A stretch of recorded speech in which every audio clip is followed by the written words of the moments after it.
And then one thing I also want people to know is in sales, in life, in everything you are doing, there are no shortcuts. True. So once you decide to take the elevator instead of the stairs, That's an issue. there's an issue. Yeah. You miss out on experience. You miss out on the relationships. Yeah. And then in the long run, it becomes very difficult to close deals. We say there's a saying that sales is a calling. Yeah. You get it, right? Sales is a calling, but I also think that you can be nurtured because like I said, it's a sport, right? So there's a series of activities you can actually follow to close deals, right? Yeah. And I always say this: the very moment you get stuck in the cycle of selling, you never close any deal. If you weren't in commercial strategy, what would you be doing instead? Honestly. Oh, honestly, I'll probably be doing music because I used to. Yes. Back in high school, I used to rap a lot. Yeah, but over time, I just decided to follow the numbers because I like. Wow. Yeah. I hope so for the end. Yeah.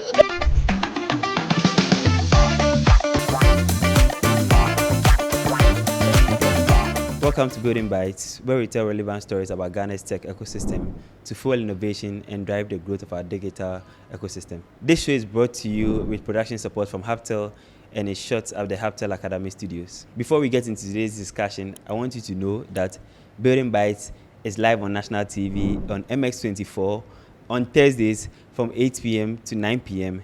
and a repeat on Sundays from 7 p.m. to 8 p.m. So catch us live. But yeah, what's happening in tech? Yes, so today in What Happened in Tech, we are reviewing 3 big stories. The first one is Meta and the Ghana Police has collaborated to launch Amber Alerts on Instagram, Facebook, and then Messenger. So how this works is when a child gets missing, they're able to trigger an alert and it sends a notification to, they can do geo-targeting. So if the child got missing at Denta or got missing in Kumasi, they can do geo-targeting and then send notifications to everybody in that area. That way they distribute the message faster and they're able to recover the child quicker and sooner. I don't know what you guys think about this innovation from Meta. Yeah, so as humans, we can only leverage text, right, to make our lives better. So I think it's a welcome addition. They just need to, run a good campaign so people know, how to actually use the product. Yeah. That's true. Awesome. Great. So the second story is the fact that Ghana's tech ecosystem in the first half of the year collaboratively we raised a total of 36 million US dollars. Right. I'll just go through a breakdown of some of the mentions. This story is on techlabari.com. So ZP raised a total of 18 million, Kofa raised a total of 8.1 million, Affinity raised a total of 8 million, JustStream raised a undisclosed amount, and Farmerline Complete Farmer raised 2.5 million. We have the amount from Complete Farmer here, so I'll just let you talk briefly about that raise. What you guys are using the money for. No, I think it's a validation of everything we are trying to do. So, if you follow us keenly, you would know that we are very close to the farmers. Yeah. So this raise is basically going to entrench our, territory, dominance, right? So we want to expand our fulfillment centers across the country, especially in the north, where farmers can actually leverage us to get their produce to our buyers, right? Yeah. But one thing I also find about the raise is, so when you start a company and you get institutional investors, like it validates a lot. Yes. And not just anybody. Yeah, like EUs. Yeah, it like really validates the mission that you guys are on, which is to us, I think, like I said, it's a validation of everything we've been doing over the past few years. And to whom much is given, much is expected, right? Yes. Again, we are glad to take this on, but we are also looking to help the farmers, right? Help them move along the ladder, right? That is our core aim as a business. Yeah. That's great. And the last story for what happened in tech before we move into this week in AI is Building Bytes. So Building Bytes signed a landmark TV distribution deal with MX24. I'll let you talk briefly about it. Yeah. So we want to get closer to everyone. We want to make tech available to everyone, irrespective of where you are and how connected you are to the internet. we know our distribution may be reaching to some people, but going on national TV, I mean analog TV or digital TV, we call it, gives more people access to it, more people to learn about tech. Initially, it will take a lot of effort or some kind of effort to move away from all the things they have to watch on YouTube to watch us. But now on your live TV, maybe you are tired from work, you just sit down and see what's happening in tech. If it's on a Sunday to after your whole week, catch up what's happening in tech. You don't have to tie yourself to any channel or anything. So now with our distribution on MS24, you are good to go anytime. So if you're interested in tech, you want to know what's happening in tech, you want to see how you can play a role in tech, you want to see how tech is influencing your life, then Building Bytes on MS24 is the channel you should be watching. Yes, that's great. The Ghana tech stories up there now. Yeah, pure Ghanaian tech stories. Great. So that's it for what happened in tech, but we'll briefly go into this week in AI. So this week in AI, we're looking at 3 stories. The first one is Notebook LM by Google has added a couple of new features where you can read stories from your favorite publishing platforms like The Atlantic, The Economics, and a few others. Also, Lovable, which is an AI agentic code editing tool, just became a unicorn after raising over $200 million. And the last one is Amazon has joined the agentic vibe coding train. They launched a new IDE called Kiro. Yeah. And I mean, with the amount of data that AWS has on startups, people must be shaken by now, right? So these are the 3 stories from this week in AI. And this wraps up what's happening in tech. Over to you, Caleb. All right, so we are moving straight into our conversation. I guess you've seen our guests, but before we get into the conversation, I want you to know that we are exploring the business engine that turns great products into real growth, B2B sales, and we are not just talking about code emails and pitch decks. We are talking pipeline, process, and personality. Because at the heart of every deal is a relationship. We are joined by Teddy Appah-Dankyi, Chief Commercial Officer at Complete Farmer, one of Ghana's most ambitious agri-tech companies that's taking contract farming and agri-exports to global markets. Not to mention, Teddy has had amazing experience in the Ghanaian tech ecosystem. So I would like him to just share a few things about himself before we get to the conversation. So welcome, Teddy. Yeah, nice having me, Caleb. Yeah. I've actually looked forward to this conversation. Yeah. It's always a good moment when you have to, be present to share some of the amazing stories and amazing things startups are doing in this country. Mm-hmm. Yes, about me. Yeah, about you. Yes, about me. I would say, I think I started off, my first brush with sales was when I used to work in the commercial department for Varsat. Okay. Yes, so I think, from my period over there, I started following the numbers and the nurturing relationship. But my first role was actually given to me by a man called Maxwell Dodd. He's currently the CEO for Orange in Liberia. Okay. So, I used to shadow him in a few meetings, and after we were done, I would go to him and then give him my suggestions, what I think we can do to get a deal over the line. So over the years, a role came up. I think it was the head of retail and sales for Econet, right? And primarily the role was meant to, get our products into high street shops and then also partnerships with banks and MNOs and whatnot. He gave me the nod, and I think from there, I've been trapped in sales. Interesting. Wow. Yes. Maybe for those who don't know, Varsat One TV, which is not in existence again in Ghana, was one of a new shift, a new change in TV in culture. Ghana, a new culture. I still remember Bernard. I remember Bernard. I remember all the after 6 p.m. shows, Oscar, and all that. How did you come up with that kind of TV model? Yeah, I think the content was primarily driven by, it was grounded in research, right? Okay. So before the channel launched, they actually, had, data pointing to the fact that there was a gap in terms of the content people were consuming, right? So everything on our TVs were a bit, it was very static. Yeah. So Viasat wanted to bring, something more dynamic, something people could relate to, something people had never experienced before. Again, one thing that I always speak of is the short breaks within programs, like Bernard, right? We used to call them blips. Okay. And if casting our mind back, that was one of the major things that made people stick to the channel, right? Yeah. And I say that Viasat was the perfect model. I always ask myself, is there ever going to be a TV station or channel that can replicate what Viasat did? Maybe MX24. maybe MX24. That's to say. Yeah. So also, I noticed along your journey, you did a lot of, in fact, it's clearly known or stated in your agenda that you did a lot of introduction of foreign businesses into the Ghanaian scene.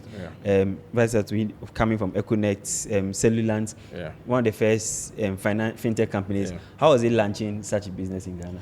So, I wouldn't say it was easy, but to pick a quote from my mentor, right, from Maxwell. People buy from people they like. Yeah. Okay, so yes, building a business from the ground up, it is not only based on talent, but it's also based on relationships, right? So for a fintech, you need a lot of partnerships with MNOs, with banks, and you walk into an office, no one has really heard of you before. How do you break the ice? How do you get them to think about you? And most of the time, we go in there not to sell. We go in there just to build relationships, right? You speak to the man, his interest, and you start the conversations around those interests.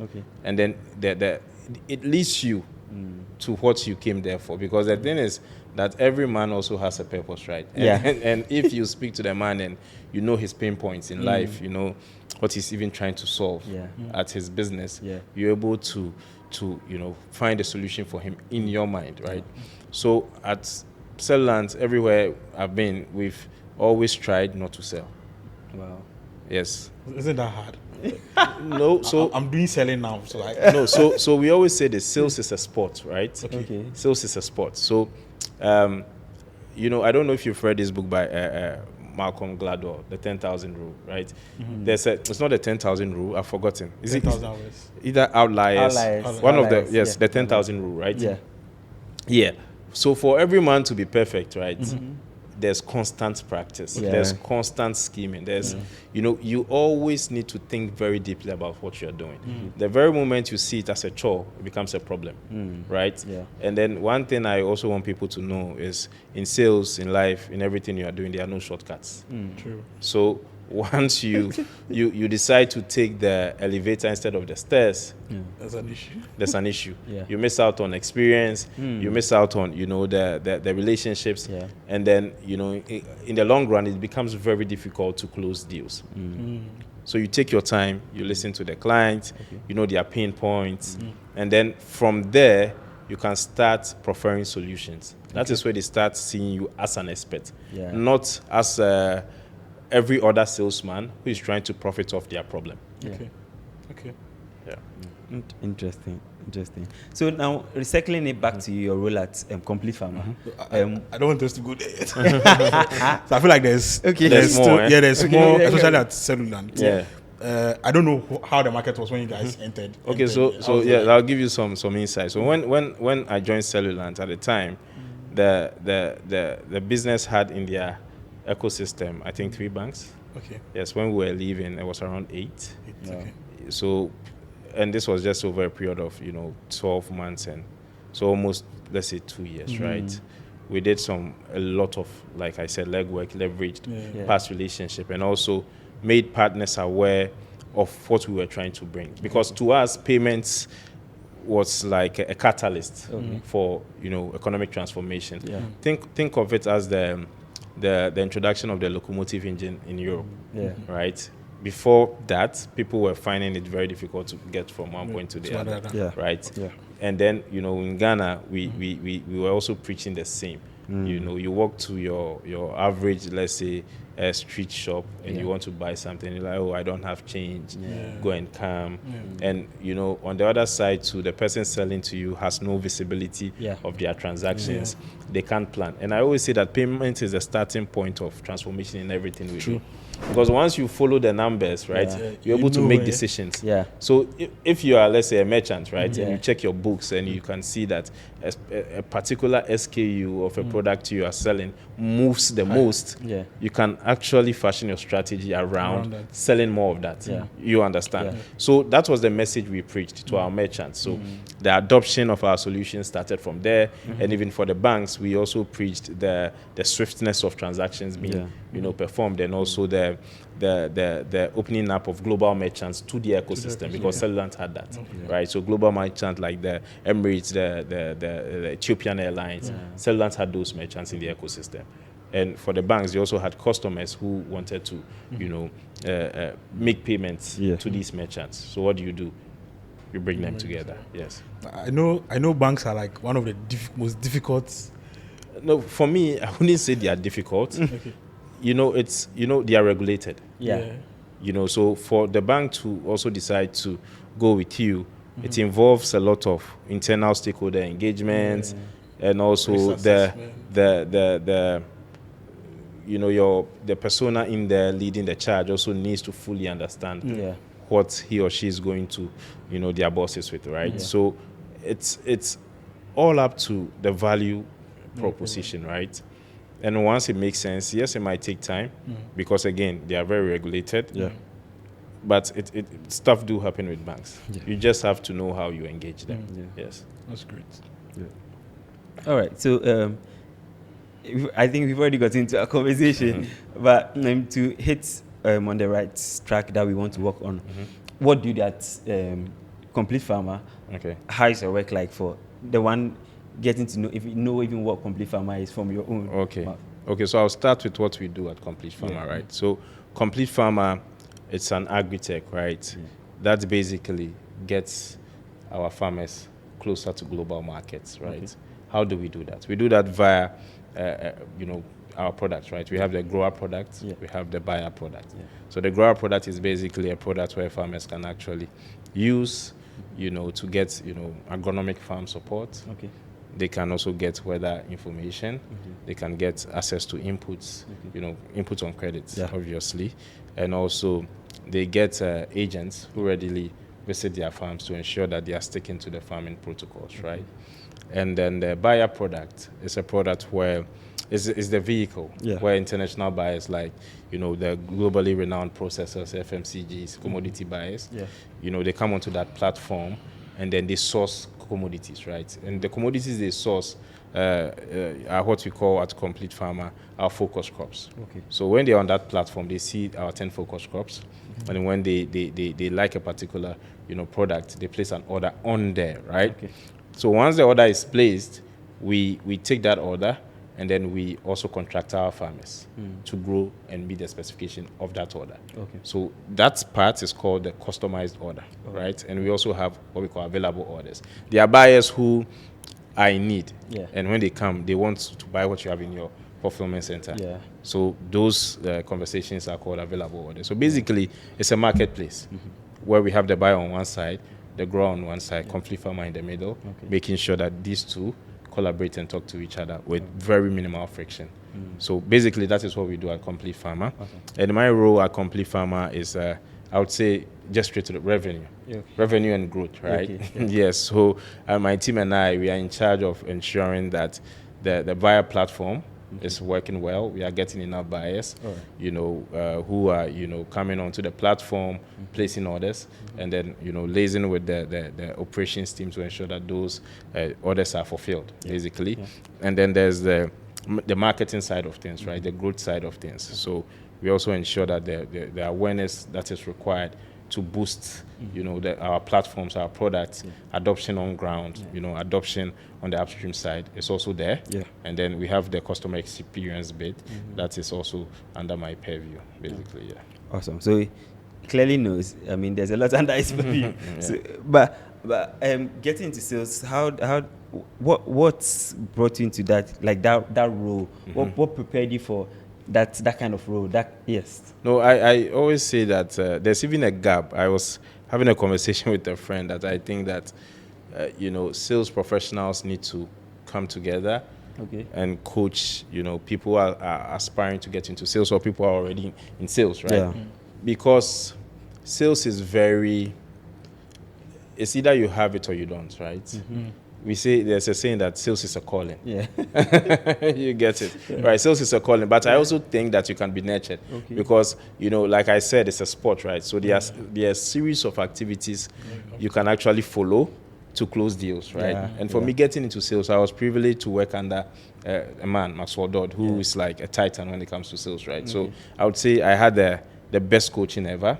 And, in my daily activities, I also try and, impact people, right? Yeah. But sales, I think there's a perception when someone is looking for a job and you tell them, I have a sales role for you, they say, I don't want it. Yeah. But they don't know that it's the easiest path to wealth. Yeah. Yes, because in sales, you get to make a lot of, mistakes. You get to make a lot of commission. Yeah. And you also get to build you build a treasure trove of relationships. Yeah.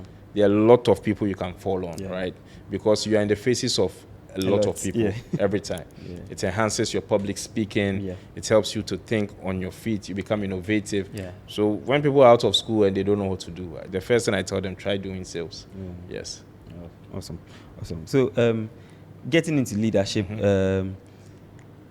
from your sales role and your mentor you had, did you see yourself moving to some of this trajectory? Because you came from, to some extent, a kind of traditional, but not purely traditional. How was the transition getting into tech firms, for example? Because you went into Netherlands from Visa, they're all tech firms. Yeah. How did you? I think I've been working with teams. Okay. Even when I started right out of school, I was privileged to work in a business where collaboration was promoted, and then everybody had a voice, right? So I got to speak. I got to nurture how I get my, ideas across. Yeah. And over time, I'm not perfect, but over time I became a master of that, right? Yeah. And then I also realized that if you want people to follow you, you need to roll up your sleeves and get your hands dirty, right? Yeah. So if people see you doing the work yourselves, it becomes very easy to tell them to follow you. Yeah. You get? Yeah. So for me, that was the starting point, right? So when I started having teams under me, it was basically me leading the charge and making sure that the things get done, and then the teams follow. Yeah. And through what we achieved, everywhere I've been, again, the numbers speak for themselves, right? Yeah. So, businesses saw the potential I have in terms of leadership, and it has been natural. So the transition has been natural because you are doing the work already. Yeah. You get it. Yeah. It's just that, the more you move up the ladder, the more sleep you lose. Right? But again, I think as leaders, it's also very, very important that you nurture your team so that they can also marshal themselves even when you are not there. Yeah. One trick of being a very good leader is also building systems. So they run and they are in play. So even when you are there or you are not, the systems are working. People should feel empowered enough to take decisions they think you would take, right? And you don't micromanage them. Yeah. And again, you also, implement some level of check-ins and accountability so that people don't go haywire. Yeah, basically. Yeah. And getting into B2B sales, which is one of I believe one of the complex skills, skills people can have. And looking at our audience, whether founders, whether startup people or startup members who maybe have not built the connection like you would have, or anyone would have, or built some kind of relationship, how do they prepare themselves for B2B sales? No, so I always say that, people who are starting companies now are they are in luck. This is an opportune time, right? 15 years ago, it was very difficult to get info, around personas you are trying to reach out to. Yeah. You don't know, you have zero knowledge about their interest, right? Yeah. But now there are so many tools you can use, right? Again, people buy from people they like. Yeah.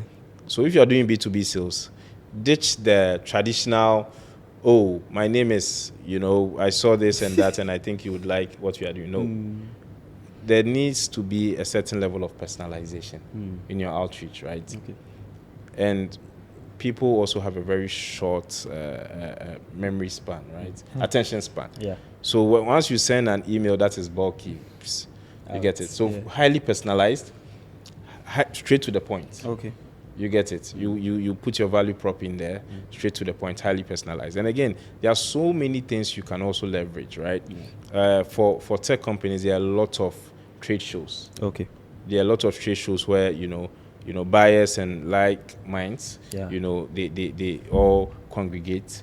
And when you avail yourselves and your solutions at these trade shows, you get to speak to people. You get to even learn and gather feedback. And then if there are any product iterations you have to do, you come and implement them. But at these trade shows, you form like very good connections and close deals. Yeah. And I'm saying this because we've closed, like deals, massive deals at these trade shows. Some right? figures could help. No, so millions of dollars, right? Okay. Massive deals at these trade shows. And these right? are like first intros. Yes. First time Yes. meetings. Again, like I said, people buy from people they like. Yeah. And there's also the bit where if they understand your value prop, it is not a lengthy conversation. That is why trade shows are very important. Because everyone who comes to a trade show has something in mind. Yeah. Yes, has a goal in Yeah. mind, right? Yeah. There are people who are coming to look for new businesses. Yep. There are people who are coming to close deals. Yeah. There are people who are coming to look for partnerships. Yeah. So you just have to find the right people to speak to and get things across the line. Yeah. Right? And I always say this, the very moment you get stuck in the cycle of selling, you never close any deal. The very moment you get stuck. In the cycle of selling, you never close Trying any to deal. sell. Trying to sell, you never close any deal. So how do you do it? So you need to speak to people and understand their where they problem. are in life, their pain points, Stick to that. and then you align what you are trying to pitch to them In that. along those lines, right? Yeah. And never rush to close a deal. I see an elevator pitch. Those things do happen, but if you pick 1,000 deals, I will tell you only like 1%. We'll run. Sales closing deals are it goes through a very structured process. Yeah. You need to give yourself time. You need to understand your prospect. You need to even know the persona you are speaking to, right? And then I also tell founders to also have vehicles where they can bring their personas to them. They can use webinars, right? Okay. They can use there's this roundtables they can also use. So in your industry, you do your prospecting and you circle down on the guys you would want to sell to, right? Yeah. Send them a good value prop, invite them to a roundtable, speak to them one-on-one, tell them what you're about, and from there you get conversations going, right? So you can do your good old cold emails, cold calls, but nothing replaces the face-to-face interactions. Yeah. I want us to step back a little bit, back to Complete Farmer again. So you lead a very crucial department. Yes. Yeah. And I mean, it's almost like agriculture, the agricultural part of things, and also in Ghana, the economy, agriculture takes a very chunk of what we are doing. Yeah. How was like the first days or the first early days of Complete Farmer? How was it like? No, so I think it was. I would say the first few months they were very humbling because I was coming from an industry where people know what they want, right? I was coming from a MarTech space where, let's say you're speaking to an e-commerce company. They want, a solution that can help them personalize comms, right? They know what they want. Yeah. So usually when they come, it's around, can you give me, pricing that works? Yeah. Can you give me this level of analytics, right? And then you enter Complete Farmer. Of course, you have your buyers who might also haggle price. Yeah. But the core part of your business is on the downstream, the farmers. Yeah. Okay. Right? Yeah. So getting the base to understand that, look, you need to grow to meet this specific buyer requirement. Yeah. Getting them to understand that their actions or inactions can affect the price at which we buy the commodities from them. Okay. Right? What we are doing at Complete Farmer is very hard, but we enjoy it because we like hard stuff, right? Yeah. And I always say that, after month 3, I started enjoying it more because you go to the farmer and you realize that the commodity you purchase from them has made a lot of difference. So let's say the first month I visited the farmer, they were probably on their farms with just some Holes holes. and- Yeah. Next time you go, now they can pay for a tractor. Okay. Yeah. You get it. Yeah. Now this same farmer has been able to buy a tricycle. Wow. So the progress is there to see. So I'm buoyed more than ever to push my team to ensure that, look, everything you do we've more. committed to, Yeah. we are actually able to deliver. Yeah. Because what we are doing results in real life impact. Yeah. And it's not something we can take for granted. Yeah. So every day when I say, what keeps me awake is I want a day where the farmers in our ecosystem can boldly earn more than 5,000 USD. Wow. A month. Yeah, no, from a yield. a yield. You get A it? yield, Yes, a yield, yeah. yes. Wow. And this is the smallholder farmers. Yeah. Of course, the commercial farmers in our ecosystem, they make way well, Yeah. right? But 5,000 USD goes a very long way Yeah. for your average, smallholder farmer. I think when we get there, that is when I'll say that our mission is complete, but it's not even complete because there are so many farmers in Ghana, right? Yeah. I have one question before you come in. So I think we both met at an event earlier this year, and one of the key speakers of the event were singing praises to your team for achievement of what you've done. I wouldn't want to put a number to it, but you guys hit a sales target that you were working towards, and you hit it in millions of dollars, not cedis. Yeah. Can you briefly talk about? I know you've mentioned some of the things that helped you guys get there, but can you briefly talk about some of the things that really? Yeah. So we were very intentional with our the engagements we have with our buyers. Again, via our platform. So for every focus crop we deal in, there's a buyer persona. There's the type of business we want to talk to, and what we've done is people buy from people they like. Yeah. So the engagement is highly personalized. Okay. Based on we have an entire sales research unit, right? We have a lead That's generation. AgricTech. Yes. So we don't joke with sales. So we have a lead gen unit. We have a sales research unit. Those are the guys I would say in war. Right, they do the recon and they come back with info, right? So those guys, they do I would say the dirty work. They come back with the data we need. Again, there are platforms we leverage, but I can't mention them here. And then the sales manager and his team take the engagements from there.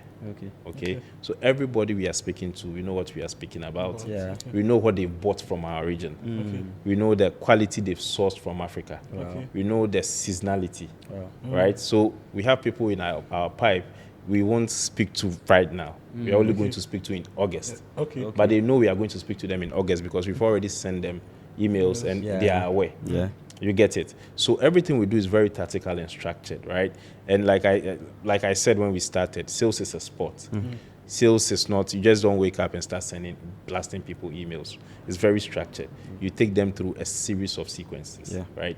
And then at every point, there's a metric you track, right? So once something is falling short, you correct it. Yeah, basically, yeah. Right.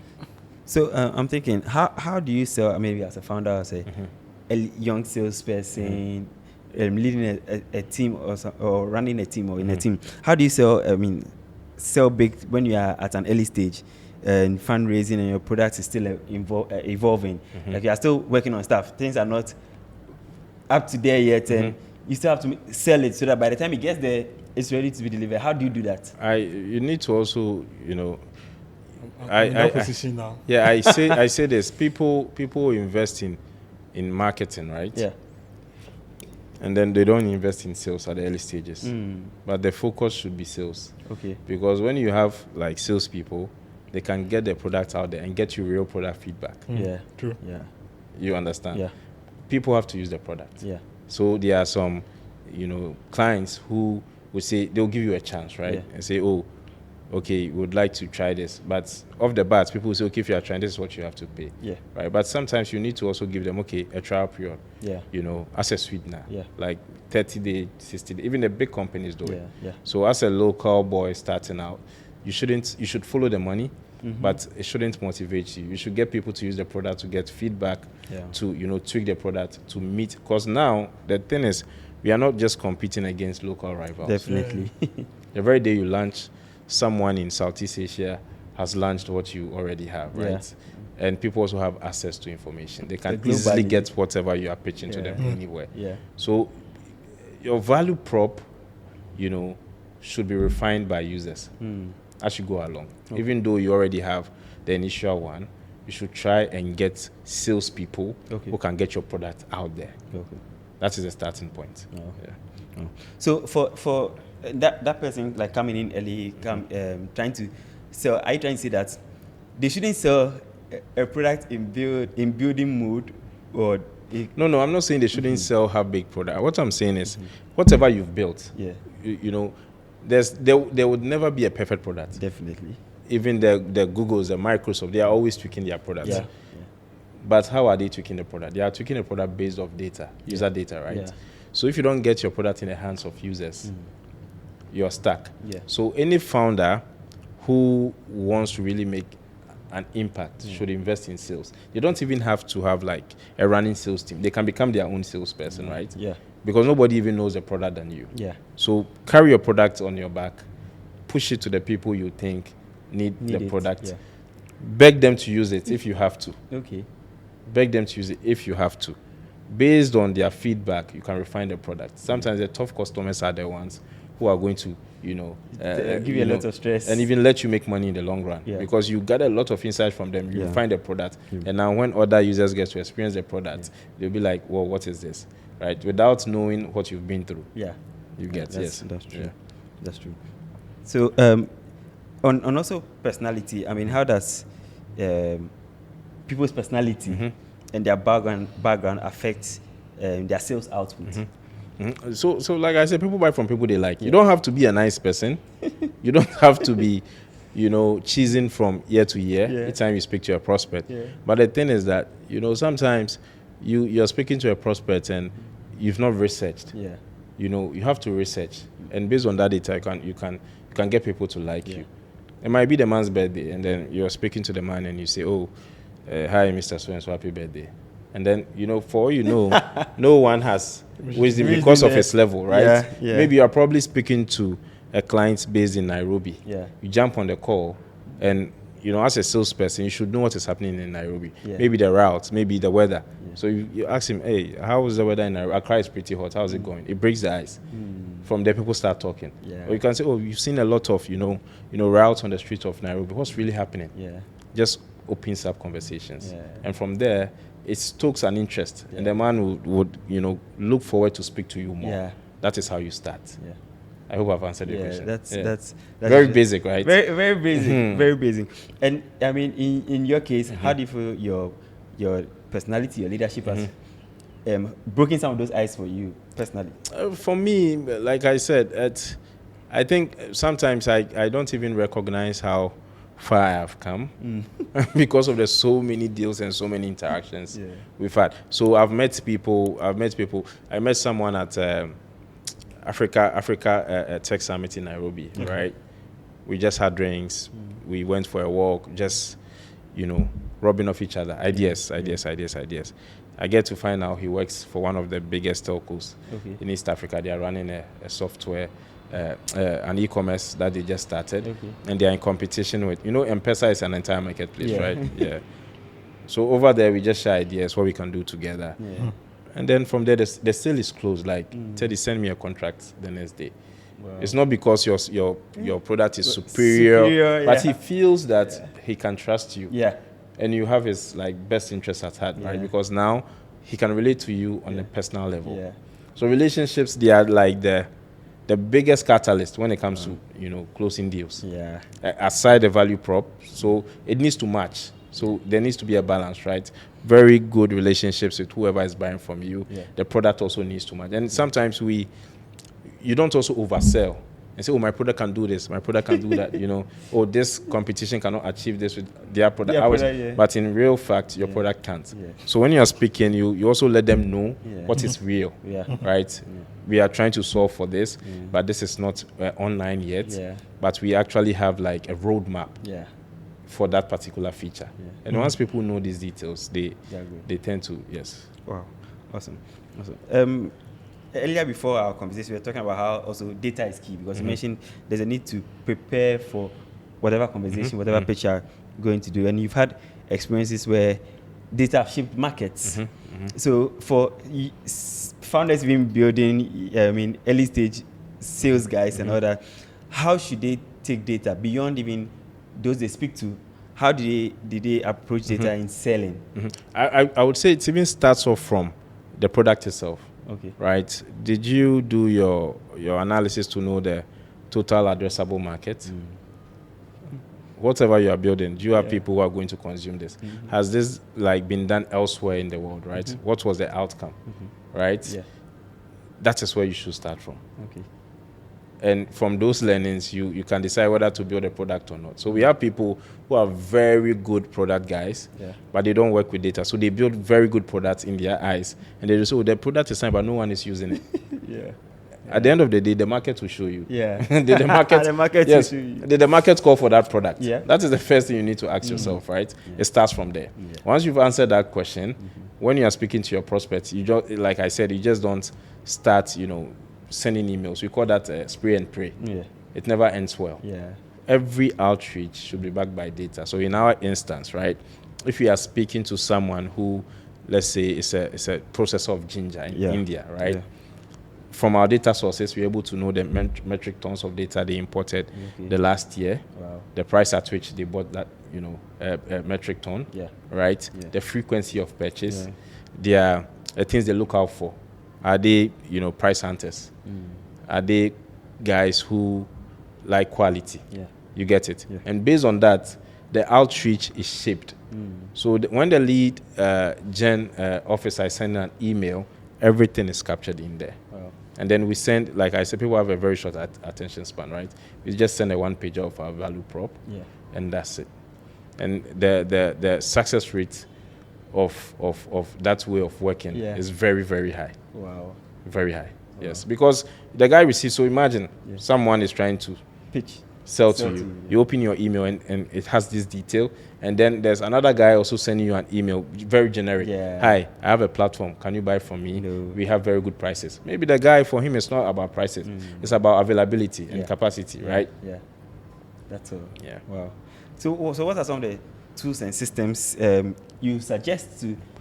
So for to track your, you need to have a CRM to track your opportunities. Okay. So you have your sales. What's the name? This sales. This sales CRM tool. I've forgotten. Oh, it's very common. Very common. But there's HubSpot. I'm so tired of even forgotten. Yeah, HubSpot, There's HubSpot. Yeah. There's HubSpot. There's NetSuite. Yeah. There are a bunch of them. Yeah. There's a bunch of them you can use to track deals. That can also help you with sequencing, right? Okay. So you can actually set the emails in a way that after every response, there's another batch of emails that goes out. Okay. Right. Okay. To the buyer you are speaking to or to the person you are pitching to. Yeah. Right. Yeah. Yes. Salesforce. Yeah. Salesforce. Yes. Just to track and again, it also gives you a hang of what you are going to for. Let's say your target for the year is 30 million, and you have deals in your Salesforce or HubSpot amounting to 3 million, and we're already in the middle of the year. Yeah. So as we draw close to closing out this conversation, what are some of the routines you believe founders and early stage startup or early career salespeople can put in place to help them increase their success rate or their momentum? I think you have to be obsessed with the customer. Yeah. You need to create a culture of customer obsession, right? Because you don't want to get stuck in the loop of building for yourself. Yeah. So really invest your time, your resources in understanding your customer. Yeah. And that is the only way you make it. That is the only way. That we can say you can employ this tactic. Yeah. If you don't understand the customer. You don't understand the customer, because he's the one you are building for, right? Yeah. And once that the product solves a pain point. Yeah. I always say this: customers are our biggest sellers. So yeah. If you use a product and it works for you, right? When you meet your friend, you say, "Oh, Charlie, I've been using this product too. Charlie, it works. Yeah. Why don't you download the app and try it yourself?" There's an app I use that I've gotten all of them. Yeah. Exactly. Yeah. Right. Your customers are your biggest sellers. So when you solve for them, you start making a mark. Yeah. That is the only way you can make money. Yeah. Customer obsession, and also build a culture of sales. Let your people understand that everyone in the business. You can be an engineer. Yeah. You can, you can be in customer support. Yeah. Everybody is a salesperson, Yeah. right? Sales should not be restricted to a particular department. And you can only make your employees or your colleagues salespeople by ensuring that they are customer obsessed and they also understand the product. That is where it starts from, right? Yeah. So that is the only advice. Awesome. Yeah. Awesome. Okay, you can come in. I have a question around back to complete farmer again. So complete farming and agriculture. Before our conversation, you were mentioning a number of huge deals and the potential that agric has to like change our lives. I'm someone listening to you now, and I'm interested in the opportunity, of course. Yeah. What do you tell me? No, I would say that just go on to the Complete Farmer website and then just fill a form. We have an entire unit that is dedicated to helping new farmers enter into the ecosystem and start farming. I always hear that people complain about the fact that there's no market. But I don't believe in that, because like I told you, there's a model we have perfected, right? And that is us getting commodities to buyers both in Ghana and outside of Ghana. So if you're interested and you want to enter farming, just come onto our platform or download our Grower app. It's on the App Store, and then someone will reach out to you. Yes. Okay. So what are some of the biggest mistakes you see startups do when it comes to going commercial, whether too early or too late? No, I would say, most of the time the unit economics don't match. So people invest a lot in marketing and maybe the product is not working, right? Yeah. Or people don't even, invest in, for me, it's sales, right? If you want to make money, you need to invest in sales. So startups should move away from the glitz, roll up their sleeves, and get the hard stuff done. That is the only way you make progress. The hard is hard. Life is hard. Life is hard. But again, I think that if you're really driven by your mission, even the hard becomes easy, because in your mind, you know where you want to be, you know the problem you are solving, and then the impact, of what you are solving, right? I think that alone should drive you enough. So we'll be moving to our lightning round questions. But before I go on to ask Teddy, I just want to mention that Teddy's story isn't just about selling in Ghana. It's about proving that Ghanaian companies can build commercial models that compete and close globally. His role shows how B2B success is not just about having a product, but it's about building systems and teams that can sell Ghana's innovation to the world. Yeah, so in closing I have one question. Will you want to mention the figure you guys closed last year? In revenue? No, I wouldn't mention it. I wouldn't want to. You want to mention the industry people know. I don't think there's a platform. He says you won't mention. I would say that as a business we are doing very well. Okay. And we are even on track to double that figure. Wow. We are doing very well. Yes, we are doing very well. And this is not to boast, but it is also a validation of the space we are in, right? That agric is lucrative.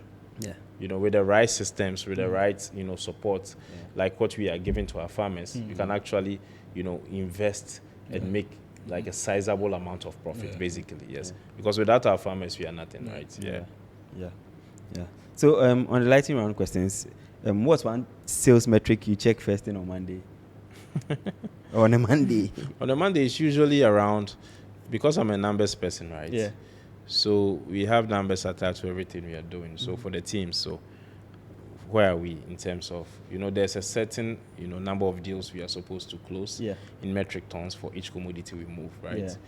I track that daily. Okay. It's not even on a Monday. You get it? So that we can implement remedies if we are falling short. So I track that daily. I also track the opportunity pipe daily. Okay. Because again, if you're angling for 30 million and you don't track, and maybe your team is slacking at 2 million, before you get hold of yourself and even put measures in place, you can barely bridge that gap. Yeah. So it is something you need to look at every day.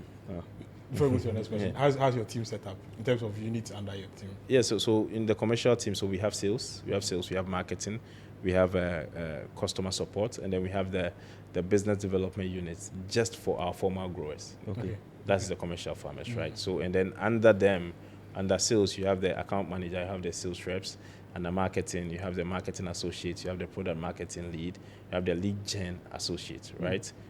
It's a This is just and then under customer support, you have the customer support manager, and then those under her, and the business development manager, and then the business development officer. So it is a machine, like I told you. Yes. So if you on the surface level, you would think it's just pretty it's just one straightforward. person. But yes, but when you pierce the veil, so me, I'm just there, but There are things yes, the running. troops are there. Yeah. Yes, exactly. Wow, Yeah. wow.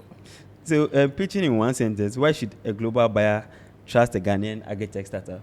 Because we give them, access to one, very rare commodities, niche commodities, high quality, right? There's also the bit of visibility, right? Yeah. So from production to export, they can actually see the stages, right? Yeah. And for global companies, this is very, very important to them, right? Because companies in the EU, for instance, are very keen on deforestation. Yeah. So we give buyers that comfort. Yeah. They know where their commodities are coming from. Yeah. They know quality is guaranteed, Yeah. right? So these are some of the things that get our buyers so close to us. Yeah. Awesome. Code, email, or warm intro. What means more deal for you? The truth lies in the middle. Yeah. Because for me, some code emails, depending on the research, that is going into it. can actually break the ice for you, right? Yeah. And then the warm intro, depending on who is. Introducing. Wow. Yeah. Some beef day there. Yeah. You Again. inherit it. Yes. What's one sales mistake you never repeat? Just selling. Like, when I started, like I said, we used to sell. Just, my target is 1 million. Yeah. I have to close it. And then you meet the guy, you are just selling. Yeah. And then you are stressed because for a deal, that's your more experienced salesperson will just come in, have a few conversations. That's 3 weeks, the deal is closed. Yeah. You're on this deal for 90 days because you are selling. Yeah. So for me, my advice is that for every conversation you are going to have, treat it as your final. Research. Yeah. You might not close that deal, but you make a mark. Yeah. You get it. Yeah. And then in future, you'll be there, and then the same guy will call you. He might probably have moved from that company, but he will call you and say, I know a gentleman who can actually solve for this. And then it's going to be you. Yeah. Yeah. Yeah. Awesome. If you weren't in commercial strategy, what would you be doing instead? Honestly. Oh, honestly, I'll probably be doing music because I used to. Yes. Back in high school, I used to rap a lot. Wow. Yeah. But, over time, I just decided to follow the numbers because I like Wow. Yeah. I hope Sako at the end. You are shaking now. Yeah. I just followed the numbers. I was like, Charlie, the kind of life I want to live is beyond the glitz. Yeah. Staying without money is not a good thing. So how can people follow you, reach you, get to interact For with me, you? on LinkedIn. Just type my name on LinkedIn. Yes. Okay. Yeah. I'm not very heavy on socials, but LinkedIn, when you send me, I'm sure it's the first app I check. Yeah. So when you send me a request, I'll see it. Yeah. Just Teddy Appah-Dankyi on LinkedIn. Yeah. Great. All right. So whether you're a founder trying to land your first 10 clients or a sales lead scaling up outreach, this episode breaks down what it really takes to build trust, close deals, and grow revenue in a B2B style. So thank you so much for watching us. This is Building Bytes. Happening here. Like, follow, share, let someone know, comment, tell everyone. And we are in to share, to bring you more insights in the Ghanaian tech ecosystem. Thank you. All right. Bye.